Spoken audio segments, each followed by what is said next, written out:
Good evening, good morning, wherever you at.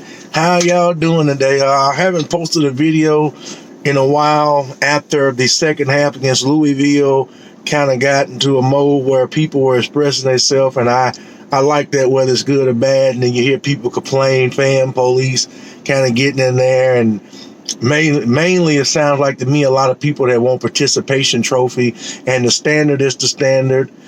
Even with saying that, very confident from the Notre Dame game. Very, very confident I took away from the Notre Dame game. And in the second half against Louisville, looks like a team that can play football. We are a bad team, but we have okay players, good players, and great players, and some players that could be playing in the NFL. I think the biggest issue a lot of fans have is the frustration with the coaching staff. But honestly, more than Fisher or Taggart or Norvell is the deeper problems that we have. But these guys fought through all that. We still got a lot of things to correct, but penalties are going down. Things are improving, but defensively, we do have a long way to go. Now, in today's video, or in today's opportunity to talk to you guys, currently right now, I'm sitting out here. My son's with me today, and we're out here in Brookwood, Alabama again on the strike line. Just got finished raining. We're relaxing and enjoying that. So the biggest issue in Tallahassee right now, I think, is a number of factors, and you really can't put your finger on it. But it seems like guys transfer and they're going to places and they're being developed, being coached better, and they're playing better. Now, I just don't know if that's a product of us, or is it something much deeper, because it seems like no matter what combination of athletes, combination of coaches or staff we bring in, we're not developing kids the way we should be developed. Because if you look at the roster, we got a pretty tremendous roster from top to bottom, transfer portal, junior college, recruiting, and I see a lot of talent. And one question I want to question is, why does Trayshawn Ward not get the ball more, number 9? A lot of teams across the country can feed running backs better, but it seems like we'll run a running back, take him out the game, and forget about him and throw him back in. I'm not accusing the coaches of anything, our coaching staff, but I just wish we did a better job of getting guys more touches, because I think we have some good pieces. The offensive line, maybe it's not physical, maybe it's mental. I mean, this problem has happened since after the national championship win. And I think you can kind of look at it now and say, well, maybe Jameis Winston said, if I'm going to be getting all these hits, why not go pro and get paid for it? So, but really, since 2014, 2013, we've kind of struggled. We've been able to run the ball. We had enough talent to overcome. And slowly and surely, it seems like it's just rearing its ugly head. But we get these guys. Landon Dickerson's a prime example. You know, we couldn't do nothing right with him. Goes to Alabama, and now he's in the NFL. So I think the talent's there. The players are there. I don't never get myself overexcited about 4 and 5 stars. You come. Like, all these guys are pledging. Until I see you guys sign, anything can happen. I mean, you're a young man going into your senior year, finishing up. Anything can happen. An opportunity open up somewhere else, and you may take it. I mean, Jennings came out and committed, had his dad's national championship jersey on. I mean, he's not there. So things happen. Plans change. Assistant coach moves on. This defense looks like it's going to be a better fit for you. This offense is going to be a better fit for you. So things happen. I know a lot of people have been talking about why the other 2 younger quarterbacks. I think it's good they don't play right now. I think this is definitely part of a process of not only recruiting, not only developing the guys, but just getting them ready, And it takes time. So they're going to be there, and they'll be definitely fighting for the job next year. But the much bigger and deeper issues is somewhere in this program, in the athletic department, some way the message is not translating. Excuse me. So what are those issues? This is our first win of the season. It's very, very big to the fan base, to the players, definitely to the coach. Coach only had, I think he won 3 games last year, 1 game this year. I don't buy into the excuse of, well, he had COVID, because everybody had COVID. Basketball, they had to deal with it. NFL had to deal with it. Baseball had to deal with it. All the teams competed. A couple of leagues said, well, we're not going to play. We're not going to play. Then all of a sudden when the season starts and now everybody's looking around like, well, we're going to lose money. We may lose our college football playoff spot. Then the rest of the team came aboard. Some teams took the exemption and set out, but everybody had to deal with it. So Mike Norvell doesn't get a pass on that, because you still have to coach. The guys were training at home, training by themselves, going to different places off campus to get themselves in shape for the season. So I really don't buy that. As a matter of fact, if the regular spring and the regular fall camp would have happened, I don't think Mac Jones gets drafted. I think it would have been Bryce Young starting last year. But because he missed out on everything due to the COVID, they kind of hurt him. But in another light, just a question, just my thought. Towards the end of Bobby Bowden's career, towards the end of Jimbo Fisher's career, and you can look at coaches like Joe Paterno, certain coaches. And now I think Dabo's going through it. Not making the changes on your staff. I think being loyal to a fault, maybe too loyal. And I know as a coach, when you have the right chemistry, when you have the right assistants, you don't like to change. But as a head coach, when you start to see things kind of slip and tilt, it's not the assistant coach, it's not the players. Even though you're held to a standard, ultimately, it is the head coach who must, make these changes, make the tough decisions. That's why you get paid the big bucks. That's why you get paid the money. In my opinion, and I've stated this before in several different videos, if you go back after the loss to Oklahoma in the national championship game, the Orange Bowl, we all knew that 2001 Florida State was going to take a step back just because those guys that graduated, and I'm not going to mention no names. I could sit here and talk about Winky and Minor, Menace, Tommy Pollard, Brian Allen, Cleveland Thomas, Tay Cody. I mean, I could talk about all these guys, but Jamal Reynolds, but you had so much, Derek Gibson, but you had so much depth on that team, and they played in so many big games. They was on the sideline when you were in the swamp and you lost. They were in the national championship game against Tennessee, won against Virginia Tech, and here they are losing to Oklahoma, and you lost so much. So you knew 2001 was going to be a step back. But I would dare say even more talented than the 96 or 99 or 97 team, the 2000 roster, 2002, 2003, 2004, Florida State should have won a national championship.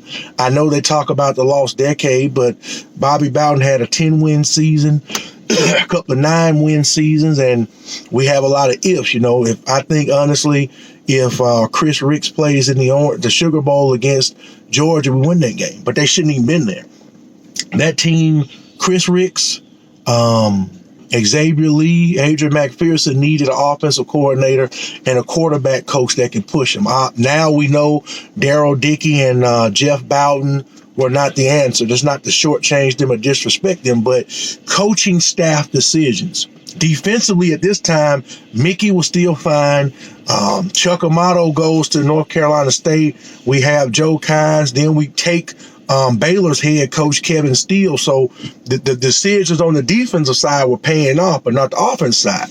And obviously, we know what happens. Jimbo comes in, he shakes things up, hires new assistants, and he pulls off 10 wins, then 9 wins, 12 win a national championship. Well, after you go through Stoops, then you get Pruitt. A lot of people didn't know who Pruitt was.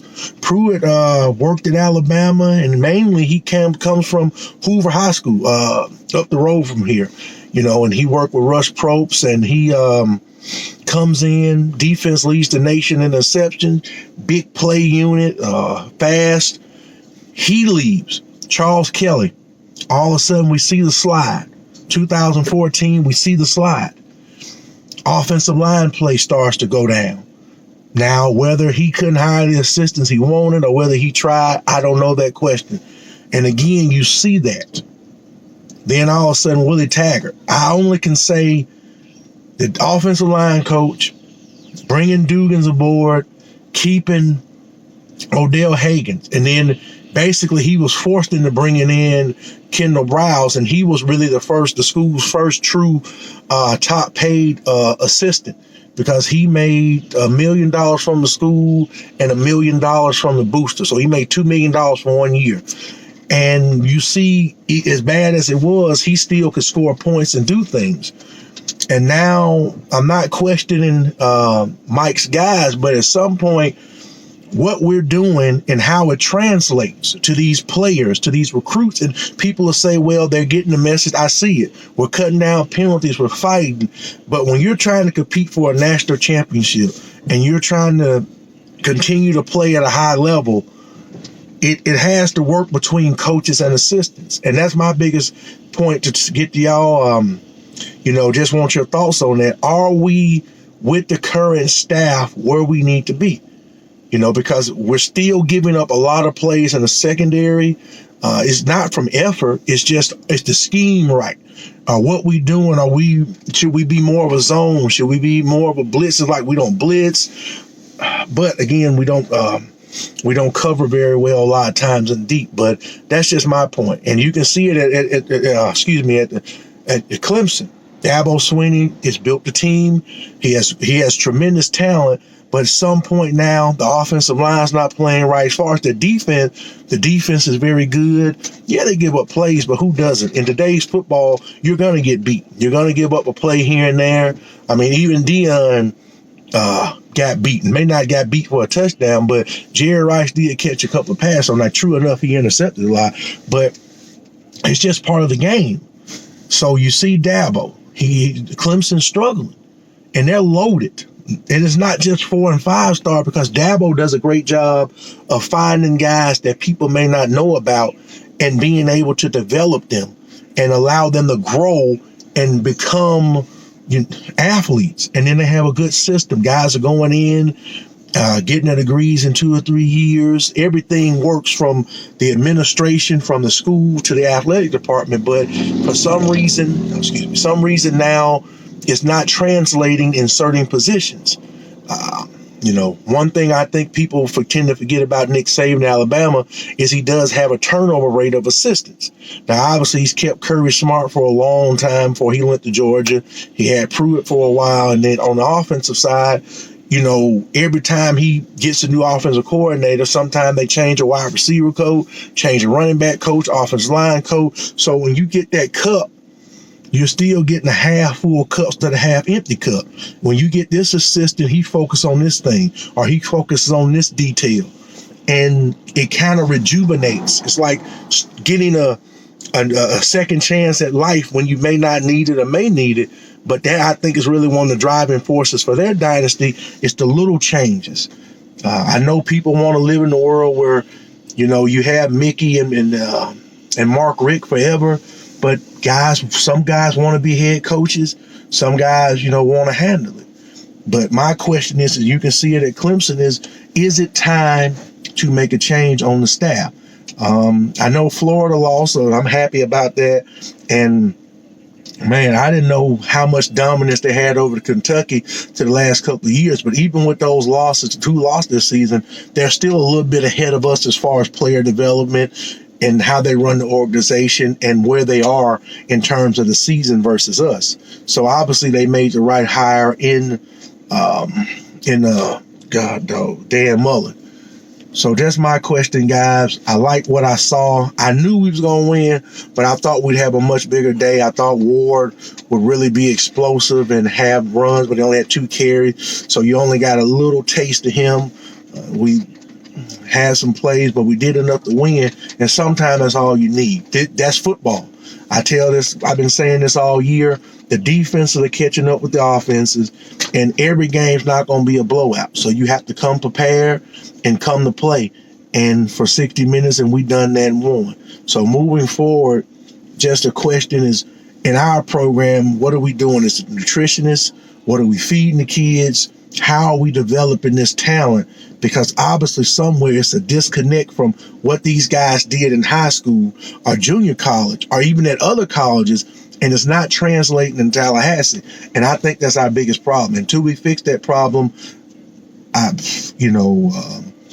really can't say. Obviously, Willie Taggart is gone, and he's doing a lot better where he is versus where he was. And it's so much so that I will say this. Mike Norvell's retention bonus is more than what Willie Taggart makes in a year. So Willie Taggart did take a big step down, and he didn't get it done. But ultimately, as a whole program, we're just not getting guys to translate. And this has been going on for a while. I can remember times game day would be like, man, we go down to Tallahassee. You got Derwin James, Sweat. You got all these studs, but then they get in the game, and it's like, what's going on? Then guys go to the combine. They show this freakishly gifted athleticism, and you're like, why they didn't translate at Florida State? So this has been an issue for a while. And even with this upcoming recruiting class, if it holds together, we have to do better at getting these guys prepared to be successful. Successful in the classroom and successful on the field. Mickey Andrews used to be, can you get 2% better every day? 2% better every day. And are we getting these guys better? Or are we just, one point I want to make before I get out of here. One of the guys with War Chant used to say that he used to be so embarrassed to watch these linebackers play because they just was sent out there. They weren't strong enough. They weren't physical at the point of attack. They had to run around linemen to try to make tackles. They weren't taking proper angles. And you can see it. We had a coach in Harold Barnett that he didn't even like the defense he was forced to run or he was told to run. And when you have these problems and you can't put people in a place where they're comfortable or put people in a place to succeed, problem. Now, I'm not jumping on anybody because we need to win, and I'm believing we'll win in North Carolina next week. But it's just my thought. What are we doing that's not translating to get these players to go to the next level? Get them to get a tenth of a second off their 40, pick up 10 or 15 pounds of muscle and speed and quickness. And this is very evident with James Blackman. Not Blackman, Blackman. He came in, he reminded me so much of Jamarcus Russell at his frame coming out of high school, and I just knew he would put on at least 30 or 40 pounds and get quicker, get stronger, get faster. He could run, and he just never developed. He didn't, you look at his body, he never got bigger. And that's really a shame, not just to him, but to the program, because we used to just take kids and all of a sudden you look at him, you're like, man, he's 10, 15 pounds stronger. He's hitting hard. You know, we used to make some athletes. That's part of coming to school is how you get these guys in the weight room, how you get them out there with their conditioning and running. So just my interest. But overall, it's not really much to say from Wake Forest, to Louisville to now. We can play. All four ball games before the win yesterday, we showed that we can play and we can win. We got to put it together. And that's what separates good teams from bad teams. That's what separates teams that make the playoff, teams that win the Super Bowl, win the championship. That's what separates the player. That's what separates Michael Jordan from Allen Iverson, is little things, detail. And maybe we pick up on those things and improve enough that way we go into next year with some momentum and try to get 9, 10 wins, try to build on it. Obviously, right out the gate, we're playing against LSU in New Orleans. I hope to be there with Pooh Bear and EJ, and we're going to watch it. And that brings me to my last point before I sign off. I'm very disappointed that they're going to destroy Doak Campbell and shrink the stadium capacity. I think that's really a slap in the face to all Seminole fans, really a slap in the face to Bobby Bowden, considering that Doak Campbell Stadium looks like Woodlawn High School, his former high school. I pass by it a lot in Birmingham, and it just really hurts because I like going to big-time ball games. I like going to Doak when it's over 80,000. The place is jam-packed and rocking. I know the product on the field, right, it hasn't been good enough to generate that. And obviously outside of Florida, Clemson, Miami, who really cares about Duke now? If you're undefeated, one loss, trying to make a play and get to the next step, get to the November to remember, people will go. But when the team's not doing good, a lot of times you don't go, and that's part of the product on the field and who we're playing. It's hard to get excited for Wake Forest or get excited for, Duke. So I hope we improve our non-conference schedule, but I really hate the fact that they're going to shrink Doak. I hate the fact that they're going to take away what makes Doak Campbell fun, and they're changing these seats. I mean, they really cater to people that don't even like football. Like, man, you go to Bryant-Denny, Michigan Stadium, Ohio Stadium, Tiger Stadium, Beaver Stadium. I mean, you're there to watch football. They don't have all these fancy seats. Think about it. Miami plays in an NFL stadium. They got all these nice seats, state-of-the-art stadium, and they still lose, and the fans ain't coming. So who are you really trying to please? I'm there to watch football. I don't care if it's a bench. I don't care if it's concrete. I'm there to watch Florida State play. I don't need all these, fancy things. Man, Jerry Jones ruined football. Texas, the AT&T Stadium has ruined football. Now, everybody in the world think they got to have it. I think it's real sad because it takes away what makes us special. And what makes going to Doak Campbell Stadium one of the greatest sports venues in any sport. I mean, you have a stadium that used to be ranked 27th in the world as far as capacity. It was at one time the biggest venue in the ACC. But now you want to shrink it down just to get more luxury suites on the bottom. You want to take the field, move the stands back, put us farther away from the game. So I just think that's terrible. I think it's selfish, really, by the administration and booster. And somebody should be held accountable for this product that we've had to endure since 2017. It's really not all on the coaches, not all on the three previous coaches. It's not all on Bobby Bowden because we call ourselves an elite team. And, we're supposed to be the bad boys, but we don't act like it. So it is what it is. So somebody has to take accountability, and administration say, we've done some things that are questionable, and we tried to do some things we thought would be better, and it ended up being worse. Like I said, I don't have a horse in the race. I'm in the process now of becoming a booster. Actually, I am going to become a booster at Florida State and Jackson State because I want to see Deion be successful and win. So, those things going on, things be said. If you like what I talk about or anything, like, subscribe. If you hate it, hit the dislike or tell me talk about something else. But I do enjoy doing this. This is fun.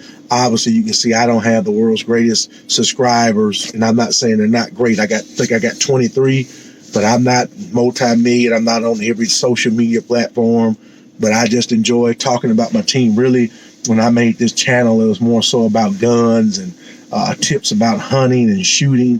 And really, I haven't done none of that in a while because I've been on strike. But I do have a hunting video coming up soon, hog hunting video, and I think guys will like it. I mean, we just had one of them days we were dead on, and we was able to make it do what it do. We put some swine down.